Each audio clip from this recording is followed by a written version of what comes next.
ഓണത്തിന് ബെവ്കോയിൽ ജീവനക്കാർക്ക് ഇത്തവണയും 1 ലക്ഷം രൂപയ്ക്ക് മുകളിൽ ബോണസ്. 1,05,000 രൂപയായിരിക്കും പരമാവധി ബോണസ്. കഴിഞ്ഞ തവണത്തേക്കാൾ 2,500 രൂപ അധികമാണ് ഇത്തവണ. അഡ്വാൻസായി 50,000 രൂപ വരെയും നൽകും. എക്സൈസ് മന്ത്രിയുടെ സാന്നിധ്യത്തിൽ ചേർന്ന യോഗത്തിലാണ് തീരുമാനം. ദേവൻ ചേരുന്നു വിശദാംശങ്ങളുമായി. ദേവൻ, വമ്പൻ ഓണം, വമ്പൻ ബോണസ് തന്നെ. തീർച്ചയായും ബെവ്കോ ജീവനക്കാർക്ക് വലിയ സന്തോഷം നൽകുന്ന കാര്യം തന്നെയാണ്. ശരിക്കും ഈ ഓണത്തിന് ഏറ്റവും കൂടുതൽ കോളടിച്ചിരിക്കുന്നതും ബെവ്കോ ജീവനക്കാർ തന്നെയാണ്.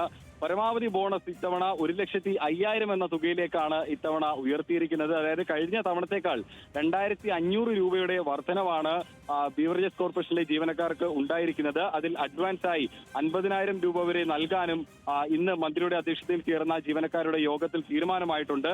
മാത്രമല്ല, എംപ്ലോയ്മെന്റ് എക്സ്ചേഞ്ച് വഴി നിയമിതരായിട്ടുള്ള സ്റ്റാഫുകൾക്ക് 250 രൂപ വർധനവ് വരുത്തിക്കൊണ്ട് തന്നെ 6,250 രൂപ ബോണസായി നൽകാനും തീരുമാനിച്ചിട്ടുണ്ട്. ഒപ്പം തന്നെ ബീവറേജസ് കോർപ്പറേഷനുകളിൽ ജോലി ചെയ്യുന്ന സ്വീപ്പർ തസ്തികയിൽ ജോലി ചെയ്യുന്ന ജീവനക്കാർക്ക് 6,750 രൂപയും ബോണസായി നൽകും.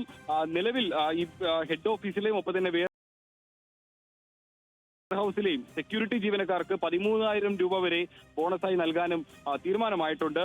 മറ്റൊരു പ്രധാനപ്പെട്ട കാര്യം, ബീവറേജസ് കോർപ്പറേഷനിൽ കഴിഞ്ഞ വർഷം ഗാലഞ്ചേഴ്സ് ഫീ ഏർപ്പെടുത്തിയപ്പോൾ ഉണ്ടായ നഷ്ടം അത് വലിയൊരു ഭീമമായ ഒരു തുകയിലേക്ക് ഉയർന്നിട്ടുണ്ട്. അതായത് 31/3/2025 ബീവറേജസ് കോർപ്പറേഷൻ 124.10 കോടി രൂപ ലാഭത്തിലായിരുന്നു. പിന്നീട് ഈ ഗാലനേജ് ഫീ ഏർപ്പെടുത്തിയതിന് പിന്നാലെ തന്നെ അതിന്റെ നഷ്ടം 281.95 കോടിയിലേക്ക് ഉയർന്നിട്ടുണ്ട്. ഇക്കാര്യം ഗവൺമെന്റ് വളരെ ഗൗരവതരമായി പഠിക്കുമെന്നും ആ കാര്യത്തിൽ ധനവകുപ്പുമായി ചേർന്നുകൊണ്ട് തന്നെ ഈ ഗാലനേജ് ഫീ കുറവ് വരുത്തുന്നുള്ള കാര്യത്തിൽ ഒരു തീരുമാനം ഉണ്ടാകുമെന്നുള്ള കാര്യവും എക്സൈസ് മന്ത്രി പറഞ്ഞിട്ടുണ്ട്.